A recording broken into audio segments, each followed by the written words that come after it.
episode 209 of the Living Unconventionally podcast. I'm your host, Chris Piak, and today we have Karl Briefmarke on the show, also known by his English name, Charles Stamp. Welcome, Charles.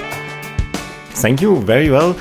I'm really excited to have you back on the show. I tried to talk to you again ever since I heard your original interview with Brittany in episode 81 of the Living Unconventionally podcast. That was in August 2016. 2 years have gone by. And you really had such an amazing story to tell. Because from what I understand, what has happened ever since this interview, you basically broke free from your old life, from the job that you hated, and then you went broke. Yeah, that's one way to put it. It was a case really of, well, when we agreed that we wanted to leave London, to leave our current life, we set about saving really hard some money. So this was, if we just rewind slightly, it was 2015 and we went to Cuba, and only for 2 weeks. And we knew that it was not enough time to explore the whole island and get to know the place. So we were sitting on a beach one evening, watching the sunset, drinking some rum and smoking a cigar. It was all very romantic.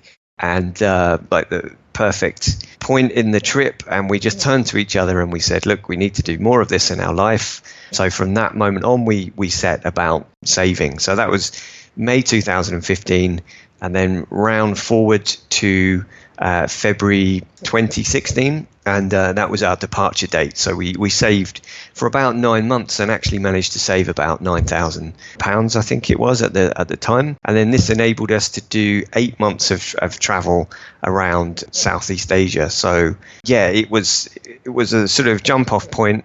8 months of travel, but then towards the end of that time, we realized we weren't making enough income and the money was running down. So as you say, we were literally going for broke. And then transpired by sort of Christmas 2016, we ended up in Malta looking for work. Okay, but let's not go too fast. First of all, you went to Bangkok, and the story alone, how you saved up to this trip, is really worth listening. And I invite all of you who are listening to check out later episode 81 of the Living Unconventionally podcast, where Charlie is telling the story, how he saved up exactly and how he was able to collect the fundings to go traveling. Then you went to Bangkok. That's when you spoke with Brittany. Is that correct? Yeah, that's correct. So it was August 2016 by the time I spoke to Brittany, and we'd been traveling around from the February. So we had been to the sort of south and north of Thailand, we'd been through Laos, we'd been through Vietnam, and actually in Vietnam we obtained a 3-month visa. So we were there for 3 months in total, and we had 1.5 months at Hoi An, which is a little fishing village along the coast. It's a beautiful place. And it was at that point where we were staying inside most days because it was extremely hot, but blogging and really starting the website, our website, maptrotting.com. That's where it really took off. When we take you back to this time in Bangkok, and then traveling through Vietnam and so on, and as you said, you were on a budget because you had saved only like $11,000, £9,000. What did you learn there, or how did you manage to travel to all these places on such a small budget? Yeah, it's a great question, because we knew we just had that sort of set amount of savings. And at that point, we hadn't really worked out a way to earn money and be like proper digital nomads that we dreamed about being. So we had to be very careful, and we really went for the approach of slow travel. So we were not in a rush to get anywhere. So, for example, first arrived in Bangkok and we went south in Thailand. I remember we went to Koh Tao Island just for a few nights, and we found it incredibly touristy and very busy. It's a good fun place to be. But for us, we were looking for something a little bit different. So rather than just carrying on traveling for more and more days, we went back to the mainland, and we went to a place called, it was just north of Champon, so the city where you get the the ferry from, but rather than just passing through, we actually stayed there and found this beach just along the coast to the north, and we stayed there for, I think, more or less a week until the weather turned bad, and then we moved on from there. Mm-hmm. It was very nice. And what memories do you take from there?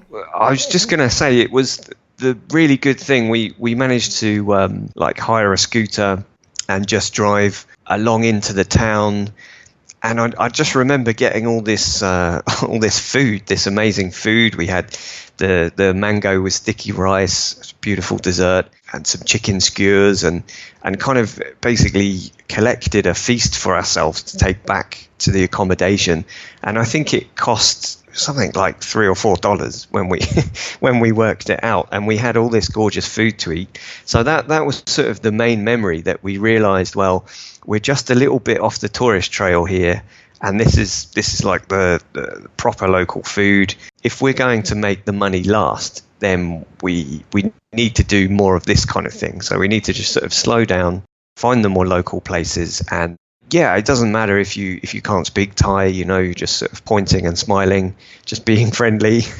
And we managed to get in there with the locals at the market and find some great deals. Yeah, that's what I was wondering. If you really want to experience a country, I'm wondering if it gets harder when you have less money and you go to the less in places, or if you actually maybe even get a much better experience out of it. I think you've hit it on the head, really, where it actually forces you in a way to have a better experience. This is for us personally. Obviously, some people, are always going to like 5-star hotels and living in luxury, but I don't feel doing that you ever really get to see anything remotely local. Whereas if you're trying to save money, wherever you are in the world, I mean, Thailand it's a classic example, but even in Europe, for example, you just go to the places where the locals go. So where we live in Malta at the moment, we would maybe go to the local bar in the back street because a beer is maybe €2, and if we go to the seafront with the nice views and all the tourists, it's maybe €4. So yeah, kind of following the local thing is more authentic, but also good for your wallet as well. Yeah, I can imagine. On this £9,000, you managed to really have an amazing amount of travels. You started in Bangkok, and then to which other places do you went? Yeah, so from the capital of Thailand, so the place I was just saying, we were south down to Koh Tao Island, and then we went north up to Chiang Mai, which is like popular with digital nomads, but stopped at several places along the way there. And actually from Chompon back to Bangkok, I remember we wanted to travel that day, and there were literally no train tickets available apart from third class. Now I don't know in Germany if you have the first and second class travel, but we don't really have third class in the UK, and I wasn't sure what to expect. But we got on this train in the middle of the night, overnight train, and it was just like hard wooden benches, and everybody just sitting on bags of rice and thing. But I think it cost us probably $3 to travel half the distance of Thailand. So again, it's not something I can recommend doing a lot, but if you really want to save money, it's possible. Like they go with the locals. And you really have a story to share. Yeah. I don't think we slept much that night, but yeah, we got into Bangkok about 5 o'clock in the morning, and then got on another train up to Ayutthaya. So it was, that was quite an epic trip, but we'll never forget it. It's a good story. Once we were in the north of Thailand, we traveled through Laos for about 3 weeks, across into Vietnam, where we was then there for about 3 months, also Cambodia for 1 month, and then back to Bangkok. So it was at that point where the first podcast, the first interview happened. With Brittany, the former host. And again, if you haven't listened to that episode 81 and 82 of the Living Unconventionally podcast, check it out after this episode, because it's just so fascinating how you got started, how you got the courage to actually go through with this and start a completely new life, and how you were saving literally the pennies and your pocket money to get towards this lifestyle. It's really amazing. And I think after all, with all the up and down, it works out quite fine for you, but not without obstacles, as I understand. Yeah, absolutely. So, I mean, as we sort of mentioned earlier, by the time we were coming towards the end of this time in Southeast Asia, we'd been very careful with money, but we had a little bit of income. I was doing some language teaching online, and Christina was doing Pinterest and admin for other travel bloggers. But it was not enough to sustain us for any longer. So we made the decision and came back to the UK, where we could stay with my family for a little while, just a few weeks, and then our intention was to again go and find a kind of grown-up job, a 9-to-5 job, and then start the process over again. So start saving the money ready for the next adventure. This was now in November 2016. We decided to come to the island of Malta in the Mediterranean, as my one of my wife's friends had lived here, and we visited him briefly a few years ago, and we knew that there was work available. There was sort of copywriting and SEO technical based jobs available at some online companies in Malta. So that was our next move. But it was around this point where things got very sticky in terms of finances. Because obviously we were looking for an apartment and we needed a deposit. So we ended up staying with my wife's friend for about 2 months, applying for a lot of jobs, and really nothing was coming back. So we were starting to get seriously worried that we were going to be jobless and homeless on a strange island. What time was this, and what did you think in these moments? You are abroad, you're not in your home country, you live with your wife's friend, who probably after 2 months would also not be too sorry if you would move on somewhere else. True. Your bank account is depleting. When you looked at your bank account, what went through your head in these times? It was a case of really, like you say, kind of living with the friend and depending on another person. I think when we look back at it now, it was like the main thing for us is we didn't like sort of depending on other people and feeling like you're intruding into their lives just because you haven't prepared enough yourself. So from now on, anything we do, we're going to try and be more self-sufficient. But at the time, we just began to think, well, we're going to have to just take any job, any bar work or anything we can find just to get some money and just to get by. Mm-hmm. But in the end, it worked out fine with you. And I'm wondering if you have some advice, because for everyone who really is serious about living unconventionally and seeing the world, there will be times like this that are really tough, where you don't know where your next check will come from, you don't know what will happen or where you will go. In the end, it worked out very well for you. But what is your advice for those of us when we are in this situation? What can we do to keep us emotionally stable and to keep going until we reach that next step in our life? What helped you the most in this time when you didn't know what would happen very soon? Yeah, because very soon, like you say, I got a job and then everything's fine again. The sun comes out and it's fine. We were able to then find an apartment and things moved very quickly. But a few days previous to securing a job, things seem very bad situation. So for me, I sort of ended up going for a lot of walks. I found that just not sitting around and kind of really focusing in on the problem, trying to go for a walk and just clear my head and say, hey, well, we're in quite a nice place. We're still safe. We have enough for food. Everything will be fine. And then also trying to remind myself that, well, this is a choice I have made. Nobody forced me into this situation. There's a lot of people out there in situations that obviously it's not their own doing. They haven't chosen it. Whereas I had both of us, we'd made a commitment to travel and to live, as you say, unconventionally.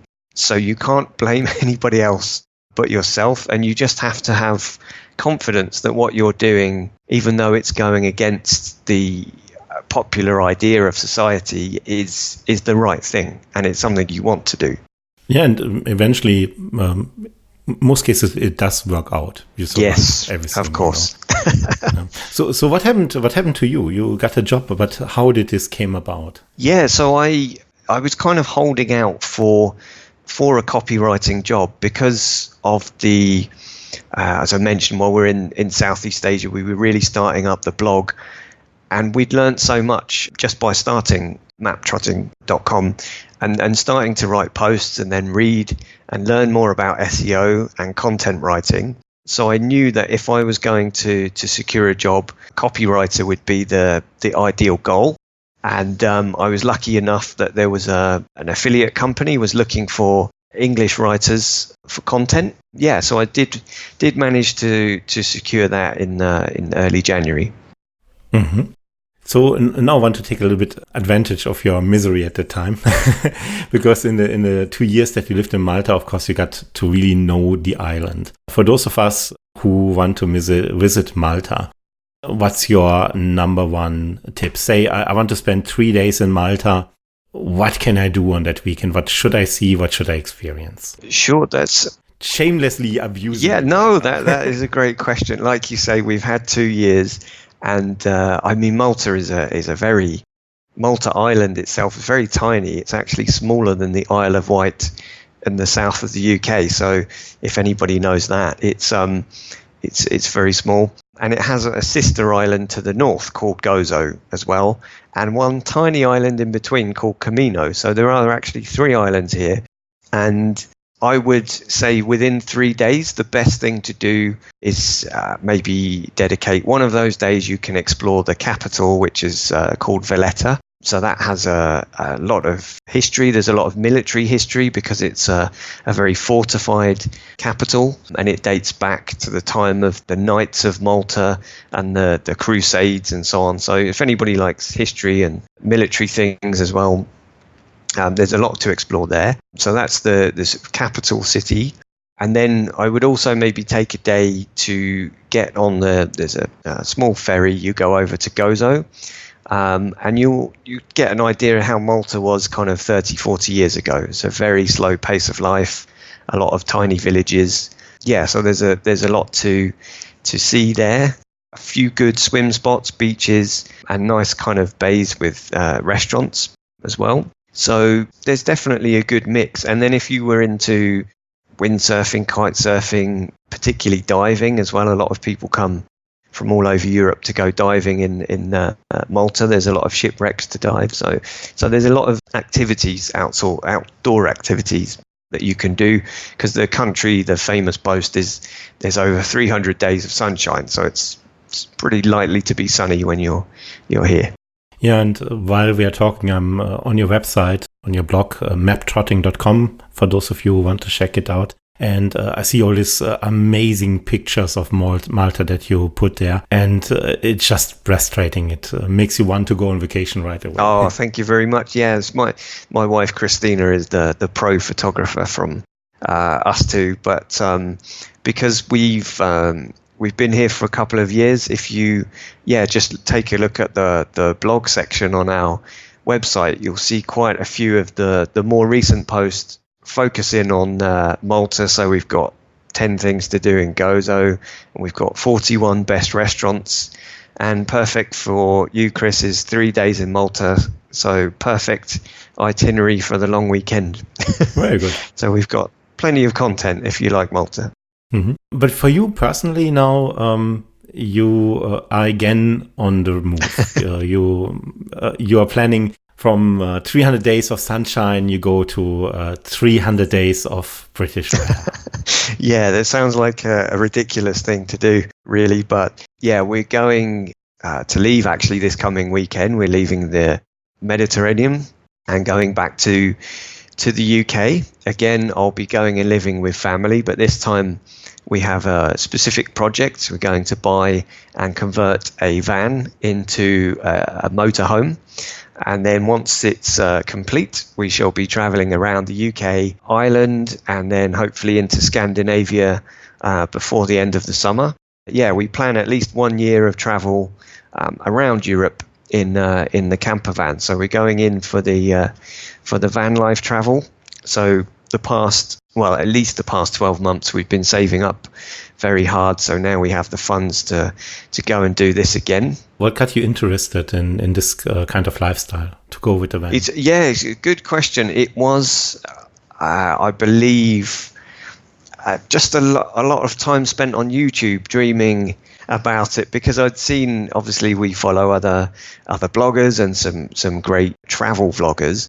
And then we started to notice people in the States and in Europe living this life in the van, but not just to sort of go on a holiday, but actually have it as a lifestyle. Therefore, a lot of people were making videos about the actual cost of it as well, and then about the life you can achieve through living in a van, and basically avoiding rent and just having an alternative way of living and free camping. So yeah, there was originally probably videos, and then started the research. Yeah, and I can see that can be really attractive for a while, at least when you don't have children to travel like that. And was just while you were talking about this, I was thinking myself how I would live this kind of lifestyle. And I realized that for me, it would be now much easier than, say, 10 years ago, because I lived in 6-7 countries. Every time I moved, more than half of my stuff were books. Yeah. No? So, and they are heavy and you have to carry them. But now I got rid of all of them. I have a Kindle. So alone from that alone, it would be much, much more attractive to have a van now, because I can still take my full library with me. It's very true. And then it's exactly the same with DVDs and CDs. I remember in our apartment in London, before we moved out, I actually used a service where you can box everything up, CDs and DVDs, and you send it off and they calculate the value of, and then just pay you. But I just realized I didn't want those anymore, and books, etc. And it's been very funny recently, because a lot of colleagues have said to us, "Oh, how much have you got to do a lot of packing?" And I just said, well, when we arrived in Malta 2 years ago, we just had one 40-litre backpack each, and that was it. So we just had some T-shirts and shorts. We didn't really have any possessions, and we've not accumulated anything over those 2 years, because the apartment is furnished, the kitchen has everything. So there's not really anything we've had to pack up, apart from a couple of notebooks and some clothes. So I think without intentionally doing it, we're actually living a fairly minimalist lifestyle at the moment. You accumulate more experiences than stuff. Exactly. Yeah, that's how we want to do it, and we'd rather just sort of share the experiences on our blog rather than buying a load of possessions. Mm-hmm. You can experience a lot of the greatest things everywhere in the world, actually. You don't need to, for example, to enjoy the Buckingham Palace, if you talk about London, you don't need to own Buckingham Palace, you know.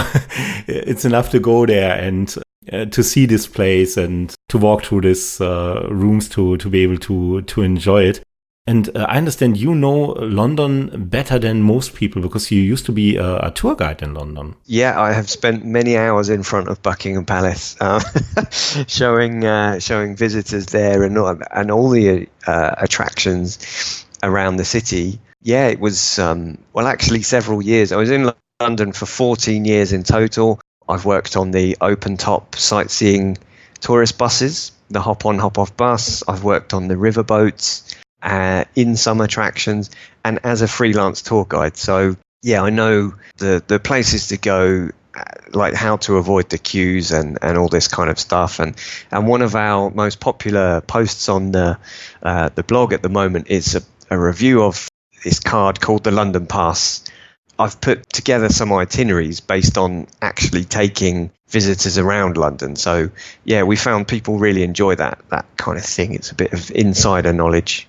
Mm-hmm. What is the most funny or exciting memory you have from your time as a tour guide? I can imagine with tourists you can have all kind of interesting experiences. There have been some, I guess, some crazy experiences over the years. I specifically remember I was a guide on a coach full of visitors from India. It was the day of the Trooping the Colour, where they have the tradition where basically the king or queen inspects all the royal troops. So it's a lot of pageantry and a big show. And at the end of this, the Queen and the royal family, they go onto the balcony at Buckingham Palace. And it was pure coincidence that we had this coach tour. So we got off the coach and I managed to get them right down near Buckingham Palace. So they saw the royal family on the balcony waving, which, for some of the guys in the group, they just couldn't believe it. They thought that would be something they would never see in their lifetime, and I think one or two of them were actually crying. So it was a pretty special experience, and it's just nice to be able to create those memories for people. Yeah. So now, as I understand, first you go to see this festival in London and then off all over Europe. Any places that you're especially looking forward to see? Yeah, I think overall we're definitely keen to go to Ireland, because even coming from the UK, Ireland always tends to be somewhere where you'll get around to visiting it soon, but you never actually go, and that's a terrible shame. So it's apparently very good for van life. There's lots of wild camping and obviously a lot of Guinness to go and try. So we're looking forward to that, and also I think heading maybe more to the east of Europe. So maybe going to Bulgaria and Romania, Croatia, maybe countries down towards the Mediterranean that are maybe less visited. A lot of the van life content I see, people tend to go to Portugal and Spain and France and so on. So yeah, we would be keen to highlight maybe some more of the Eastern European countries. Great, thank you so much, Charlie. And I hope that you will be back on the show in a year or so, maybe, and share your adventures. That would be really good. Yeah, I'll give you an update on how the van is going. I mean, that's just like one project we've got going on, and then also, as I mentioned, like we've kind of saved up for travel, saving that money to then go traveling, and so we've done this twice over.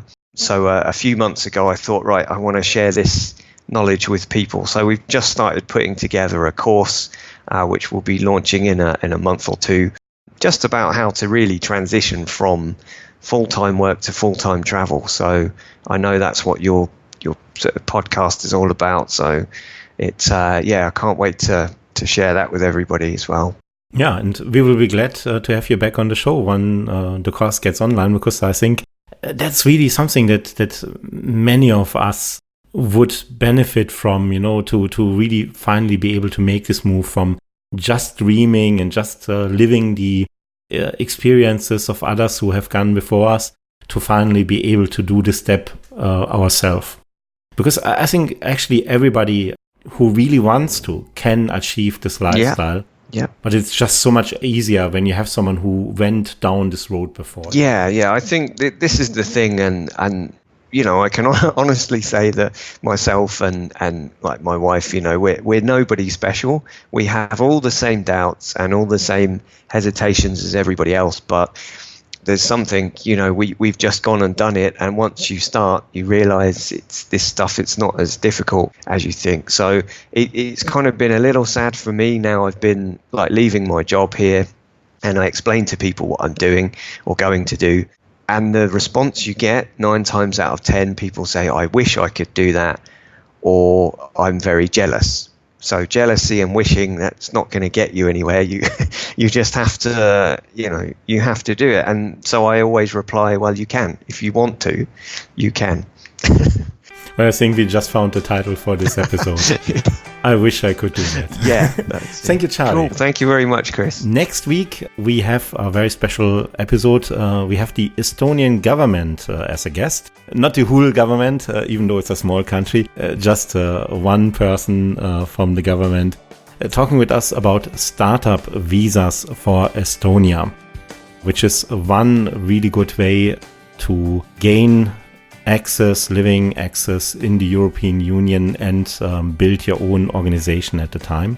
Thank you very much, Charlie Stamp from maptrotting.com, and check out his website, maptrotting.com. And if you haven't done so and you want to hear more inspiring stories of travelers, sign up to this podcast or sign up for our newsletter at livingunconventionally.com. I'm your host, Chris Piak, and we hear each other again next Monday.